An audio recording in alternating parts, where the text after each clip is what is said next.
আবু সাইদ সহ সব হত্যা মামলার প্রধান আসামি শেখ হাসিনা, জানালেন চিফ প্রসিকিউটর। অনির্দিষ্টকালের কর্মবিরতিতে রংপুরের ইন্টার্ন ও মিড লেভেল চিকিৎসকরা।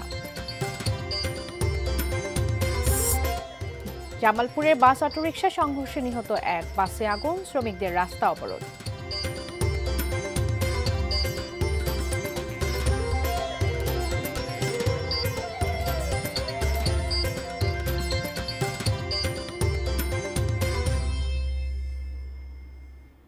দেখছেন এটিএন নিউজ। দেশের খবরে সবাইকে স্বাগত জানাচ্ছি, আমি বাবলি ইয়াসমিন। আকিস বশির গ্লাসের সৌজন্যে শিরোনাম শুনছিলেন। বিস্তারিত। ভোট সন্ত্রাস না করতে রাজনৈতিক দলসহ সবার প্রতি আহ্বান জানিয়েছেন প্রধান নির্বাচন কমিশনার এএমএম নাসির উদ্দিন। জাতীয় ভোটার দিবসে তিনি বলেন, গ্রহণযোগ্য নির্বাচনে দলগুলোর দায়বদ্ধ থাকার লিখিত অঙ্গীকার থাকলে ইসির কাজ সহজ করত। এর আগে সকালে 2024-এর চূড়ান্ত ভোটার তালিকা প্রকাশ করেন তিনি। সপ্তমবারের মতো এলো জাতীয় ভোটার দিবস। সকালে নির্বাচন ভবনের অডিটোরিয়ামে আলোচনা সভায় যোগ দেন প্রধান নির্বাচন কমিশনার সহ অন্য কমিশনাররা। মাননীয় প্রধান নির্বাচন কমিশনার প্রধান অতিথির বক্তব্যে সিইসি বলেন, ইতিহাস সাক্ষ্য দেয় ভোট সন্ত্রাস করে প্রকৃতপক্ষে জেতা যায় না। ইতিহাস সাক্ষ্য দেয় ইলেকশন ইঞ্জিনিয়ারিং করে, ভোট সন্ত্রাস করে আপাত দৃষ্টিতে জেতা যায়, কিন্তু আখেরে নিজের জন্য, দলের জন্য, দেশের জন্য সর্বনাশ ডেকে আনতে পারে।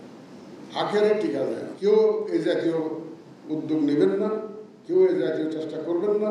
মত দেন, গ্রহণযোগ্য নির্বাচন আয়োজনে দায়বদ্ধ থাকা নিয়ে রাজনৈতিক দলগুলোর কাছে সম্মতি নিতে পারে ঐকমত্য কমিশন। ঐকমত্য কমিশন একটা হয়েছে না, যদি ওনারা আরেকটা এজেন্ডা নিত, যে সব দলকে যখন ডাকেন ওনারা যদি বলতেন যে আপনারা কি ফ্রি ফেয়ার ক্রেডিবল ইলেকশন চান, তো বলতে চাই, তাহলে সই করেন, ডকুমেন্টে সই করেন যে নির্বাচনী আচরণ বিধি মানবেন, আপনার দলের প্রার্থী যদি কোনো গুণমান করে আপনি দলীয়ভাবে অ্যাকশন নেবেন। এটা যদি হয় আমাদের কাজটা কিন্তু অনেক সহজ হয়ে যাবে বলে আমি মনে করি। সভায় পঙ্গু হাসপাতালে চিকিৎসাধীন আহত কয়েকজনকে স্মার্ট কার্ড বিতরণ করেন সিইসি। জনাব মোহাম্মদ আসলাম হোসেন। নির্বাচন কমিশনার তাহমিদা আহমদ বদ্ধ ঘরে নয়, খোলা মাঠে ভোট আয়োজনের প্রস্তাব দেন। বিগত বিতর্কিত নির্বাচনগুলোর দায় মূলত বিগত কমিশনগুলোর, বলেন নির্বাচন কমিশনার আনোয়ারুল ইসলাম সরকার।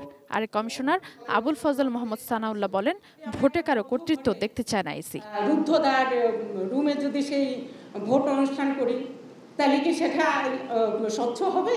চুরি বাটপারি দেখতে চায় না, ছিনতাই, ব্যালট পেপার সরিয়ে নেওয়া ইত্যাদি দেখতে চায় না, রাতের বেলায় সিল মারা দেখতে চায় না, কোনো কর্তৃপক্ষের কোনো প্রভাব দেখতে চায় না। বিগত সময়গুলোতে যে নির্বাচনগুলো হয়েছে, এটি কেউ বলবেন না যে ভালো নির্বাচন হয়েছে।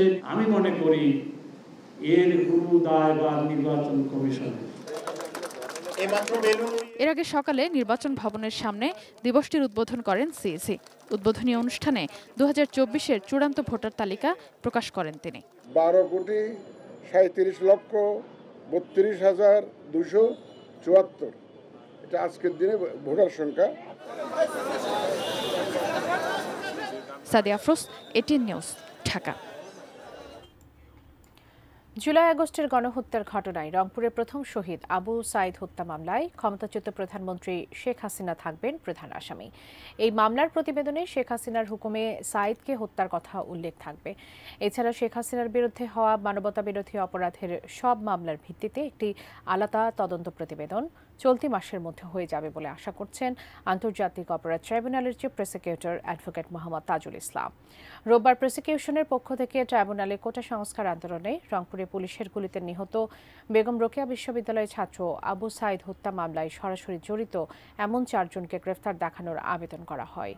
ওই আবেদন মঞ্জুর করে রোকেয়া বিশ্ববিদ্যালয়ের সাবেক প্রক্টর শরীফুল ইসলাম, বিশ্ববিদ্যালয় শাখা ছাত্রলীগের যুগ্ম সাধারণ সম্পাদক ইমরান চৌধুরী আকাশ এবং 2 পুলিশ সদস্য এএসআই মোহাম্মদ আমির আলী ও কনস্টেবল সুজন চন্দ্র রায়কে গ্রেফতার দেখিয়ে আগামী 9 এপ্রিল হাজির করার নির্দেশ দিয়েছেন আন্তর্জাতিক অপরাধ ট্রাইব্যুনাল।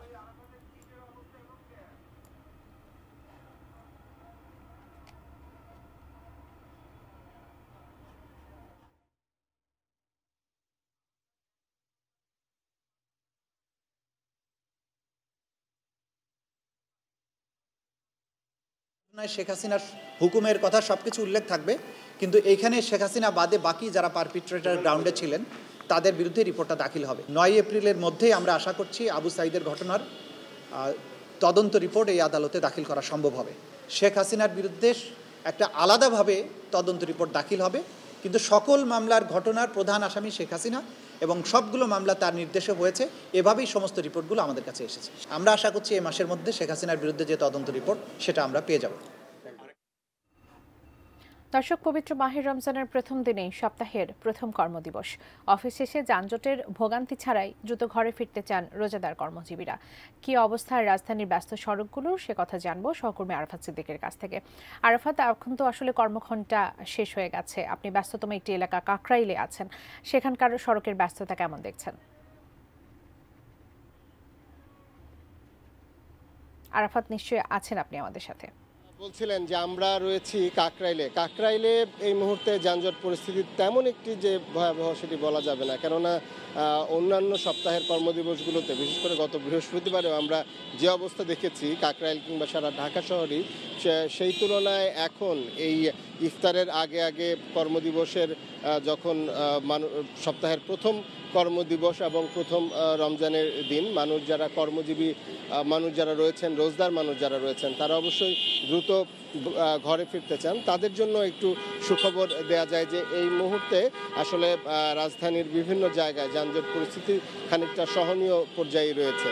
কেননা জানেন যে ঢাকায় সাধারণত এই রমজানের প্রথম দিকে এই ইফতারের আগে আগে একটু হয়তো সহনীয় থাকে, তবে আমরা আমাদের অতীত অভিজ্ঞতায় যেটি জানি, রাজধানীর মানুষ যেটি জানে যে আসলে আস্তে আস্তে রমজান বাড়বে এবং এই যানজট পরিস্থিতি ভয়াবহ আকার ধারণ করবে। তবে আজকে এই সপ্তাহের প্রথম কর্মদিবসে এবং প্রথম রমজানের দিনটিতে যানজট পরিস্থিতি কিছুটা সহনীয় রয়েছে। আমরা এর আগে গুলিস্তানে গিয়েছি, মতিঝিলে গিয়েছি, আমরা কারণ বাজারে গিয়েছি, আমরা শাহবাগে গিয়েছি, রাজধানীর বিভিন্ন জায়গায় আমরা ঘুরে এসেছি এবং দেখেছি যে যানজট পরিস্থিতি মোটামুটি সহনীয় পর্যায়ে রয়েছে। যেমনটা অন্যান্য সময় যেমন একেবারে লাগাতার যানজট থাকে সেই অবস্থাটা নেই। তবে 4টার সময় ব্যাংকগুলো ছুটি হয়েছে জানেন, এবং সরকারি কর্মচারীরাও বিশেষ করে সরকারি বেসরকারি অনেক অফিস থেকেই তাদের এই রমজান উপলক্ষে তাদের যে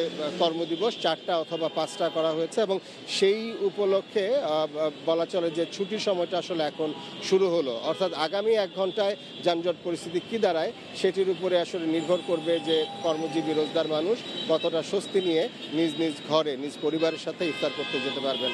তো এই ছিল আমার কাছে রাজধানীর কাকরাইল এলাকা থেকে সবশেষ। আপনাকে ধন্যবাদ। দর্শক, রাজধানীর ব্যস্ততম এলাকা কাকরাইল মোড়ের আমরা সবশেষ খবর জানছিলাম, সহকর্মী আরাফাত সিদ্দিকী আমাদের সাথে যুক্ত ছিলেন। রংপুরে অনির্দিষ্টকালের কর্মবিরতি ঘোষণা করেছেন ইন্টার্ন চিকিৎসক সহ মিড লেভেল চিকিৎসকরা। পূর্ব ঘোষণা ছাড়াই আজ সকাল থেকে আউটডোরের চিকিৎসা সেবা বন্ধ করে দেন চিকিৎসকরা। এতে সীমাহীন দুর্ভোগে পড়েন সেবা নিতে আসা রোগীরা। এ বিষয়ে চিকিৎসকদের সাথে কথা বলতে চাইলে তারা রাজি হয়নি। স্বাস্থ্য খাতকে ধ্বংসের হাত থেকে রক্ষা করতে এবং স্বাস্থ্য মন্ত্রণালয়ের হঠকারী সিদ্ধান্তের বিরুদ্ধে রংপুর অঞ্চলের মেডিকেল শিক্ষার্থীরা ও ইন্টার্ন চিকিৎসকরা আন্দোলনে নেমেছেন। এর অংশ হিসেবে গত কয়েকদিন ধরে বিক্ষোভ মিছিল ও পথসভা কর্মসূচি পালিত হচ্ছে। 20 ফেব্রুয়ারি থেকে ইন্টার্ন চিকিৎসকদের কর্মবিরতি ও শিক্ষার্থীদের ক্লাস পরীক্ষা বর্জন অব্যাহত রয়েছে।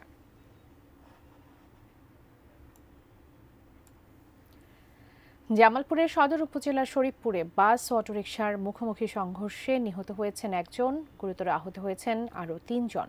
দুর্ঘটনার পরপরই বাসে আগুন দেয় বিক্ষুব্ধ জনতা।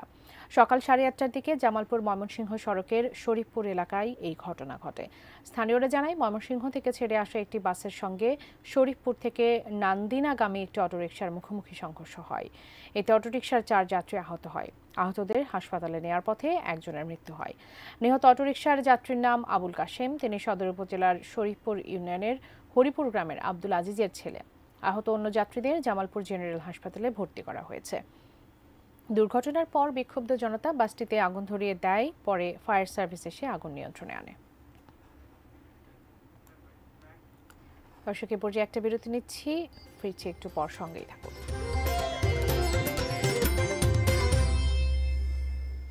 স্বাগত আবারও, দেখছেন দেশের খবর। বগুড়ায় একটি বেসরকারি ক্লিনিকে চিকিৎসা অবহেলায় রোকসানা আক্তার নামে এক প্রসূতির মৃত্যুর অভিযোগ উঠেছে। ক্লিনিকের গেটে ভাঙচুর করেছেন বিক্ষুব্ধ স্বজনরা। নিহত স্বজনরা জানান, শনিবার বেলা 11টায় রোকসানা আক্তার নামে ওই প্রসূতিকে ক্লিনিকে ভর্তি করা হয়। তবে তার অবস্থার অবনতি হলেও কোনো চিকিৎসক দেখতে আসেননি। নার্সরা কয়েকবার প্রসূতির শরীরে বেদনানাশক ইনজেকশন দেন। প্রায় 12 ঘণ্টা পর রাত 11টার দিকে রোগীর দায়িত্বে থাকা চিকিৎসক উম্মে সালমা জান্নাতি হাসপাতালে আসেন। তিনি রোগীর অবস্থা গুরুতর দেখে অন্যত্র নেওয়ার পরামর্শ দেন। স্বজনরা রোকসানাকে শহীদ জিয়াউর রহমান মেডিকেল কলেজ হাসপাতালে নিলে চিকিৎসক গর্ভের সন্তান সহ তাকে মৃত ঘোষণা করেন। ভোলায় এখনও জেলে পরিবারের মাঝে বিতরণ করা হয়নি চাল। এতে পরিবার নিয়ে চরম বিপাকে উপকূলের জেলেরা। ভোলার ইলিশা জেলেপল্লী থেকে বিস্তারিত জানিয়েছেন প্রতিনিধি মোহাম্মদ মঞ্জুর আলম। দ্বিতীয় দিনে আমরা এই মুহূর্তে রয়েছি ইলিশার জেলেপল্লীতে। সেখানে এসে আমরা দেখলাম যে আসলে জেলেপল্লীর সদস্যদের দুঃখ দুর্দশার কথা আমরা শুনেছি, তারা আমাদেরকে জানিয়েছেন। তো রমজানের ভিতরে এই অভিযান আসলে তারা অনেকটাই কষ্টদায়ক হবে তাদের জন্য। তারা বলেছেন যে এই মধ্যে যদি দ্রুত সময়ের মধ্যে যদি যেই চাউল বিতরণের কথা রয়েছে সরকারের পক্ষ থেকে, সেই চাউলগুলো যদি দ্রুত সময় বিতরণ করে তাহলে তাদের এই রমজানটা অত্যন্ত সুন্দরভাবে পরিবার পরিজন নিয়ে কাটবেন। আমরা কথা বলেছি মৎস্য কর্মকর্তার সাথে, তিনি আমাদেরকে জানিয়েছেন এই অভিযান খুব কঠোরভাবে তিনি বাস্তবায়ন করবেন, কারণ ইলিশের প্রয়োজনে মাছ বৃদ্ধি করার জন্যই কিন্তু এই অভিযানটি তারা পরিচালনা করছেন। তো মৎস্য দপ্তর আরও জানিয়েছেন এই অভিযান পরিচালনার জন্য ভোলার মেঘনা ও তেঁতুলিয়া নদীতে কোস্টগার্ড, নৌপুলিশ সহ সরকারের যে আইন শৃঙ্খলা রক্ষাকারী বাহিনীর সদস্যরা রয়েছেন তারা এই অভিযানটিতে সর্বাত্মক কঠোর অবস্থানে দায়িত্ব পালন করবেন। তো আমরা জেলা প্রশাসকের সাথে কথা বলেছি, তিনি আমাদেরকে জানিয়েছেন যে যত দ্রুত সম্ভব জেলেদের পুনর্বাসনের যে চাউল সরকারের পক্ষ থেকে বরাদ্দ হয়েছে সেই চাউলগুলি যাতে দ্রুত জেলেদের মাঝে পৌঁছানো যায় সেটিও তারা খতিয়ে দেখবেন এবং তারা সেটি বাস্তবায়ন করবেন। তো আমার কাছে এই ছিল ভোলার ইলিশার জেলেপল্লী থেকে অভিযানের দ্বিতীয় দিনের সর্বশেষ। রমজান উপলক্ষে সারা দেশে সুলভ মূল্যে দুধ, ডিম বিক্রি কার্যক্রম শুরু হয়েছে। এর অংশ হিসেবে সকালে নাটোর জেলা প্রাণী সম্পদ দপ্তরে এই কার্যক্রমের উদ্বোধন করেন জেলা প্রাণী সম্পদ কর্মকর্তা ডাক্তার জুলফিকার মোহাম্মদ আক্তার হোসেন। প্রাণী সম্পদ দপ্তরের সহযোগিতায় পোলট্রি এবং ডেইরি অ্যাসোসিয়েশন এই উদ্যোগ গ্রহণ করেছে। প্রতি কর্মদিবসে সকাল 10টা থেকে বেলা 12টা পর্যন্ত এই কার্যক্রম চলবে। প্রতি হালি ডিম 34 টাকা এবং প্রতি লিটার দুধ 70 টাকা দরে বিক্রি করা হচ্ছে। জেলা প্রাণী সম্পদ কর্মকর্তা জানান, নিম্ন আয়ের মানুষদের স্বস্তি দেওয়ার জন্য এই কার্যক্রম পুরো রমজান মাস জুড়েই চলবে।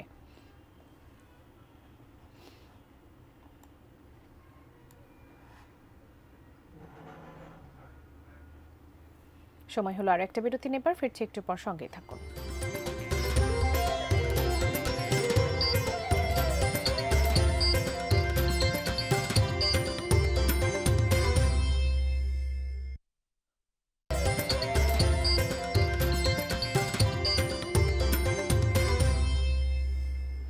স্বাগত, আবারও দেখছেন দেশের খবর।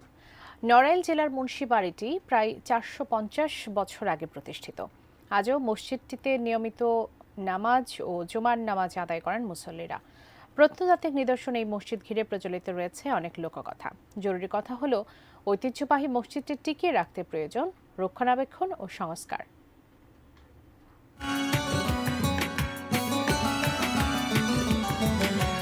নড়াইলের সদর উপজেলার চণ্ডীবরপুর ইউনিয়নের গোয়ালবাথান গ্রামের মুন্সিবাড়ি মসজিদটি অনেকের কাছে জিনের মসজিদ নামেও পরিচিত।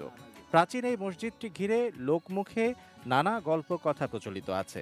জানা যায়, প্রায় 450 বছর পূর্বে মোগল শাসনামলে মুন্সি হয়বাতুল্লাহ এটি প্রতিষ্ঠা করেন।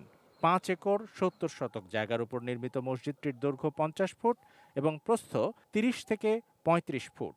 ছোট ছোট ইট আর চুন সুরকিতে নির্মিত মসজিদটির ছাদের চারপাশে ছোট ছোট 4টি মিনার আর মাঝখানে একটি বড় গম্বুজ রয়েছে।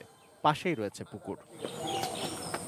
শোনা যায়, একসময় এই মসজিদে 3 দিনের পথ পায়ে হেঁটে মুসল্লিরা জুম্মার নামাজ আদায় করতে আসতেন।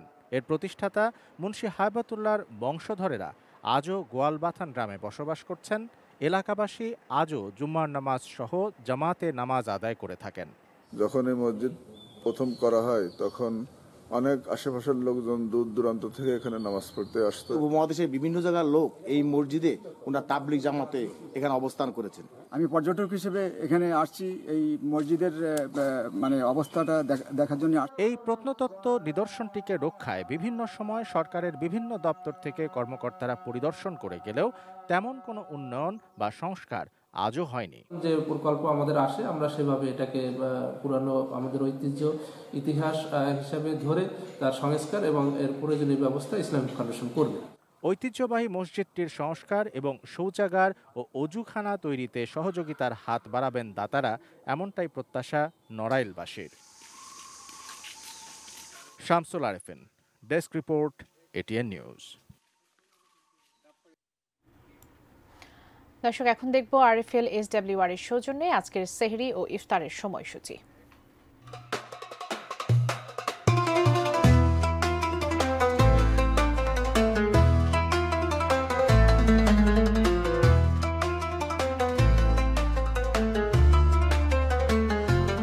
আরএফএল এসডব্লিউআর পাইপি মাপে যা বলে তাই দেয়। RFL SWR pipe and fittings.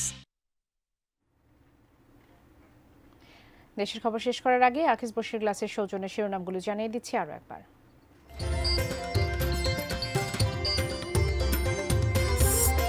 Abu Saeed সহ সব হত্যা মামলার প্রধান আসামি শেখ হাসিনা, জানালেন চিফ প্রসিকিউটর।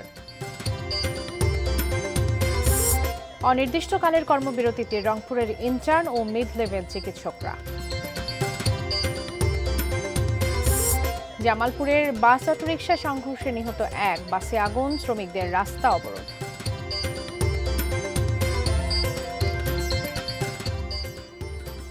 এই ছিল দেশের খবর। এতক্ষণ সঙ্গে থাকার জন্য ধন্যবাদ সবাইকে।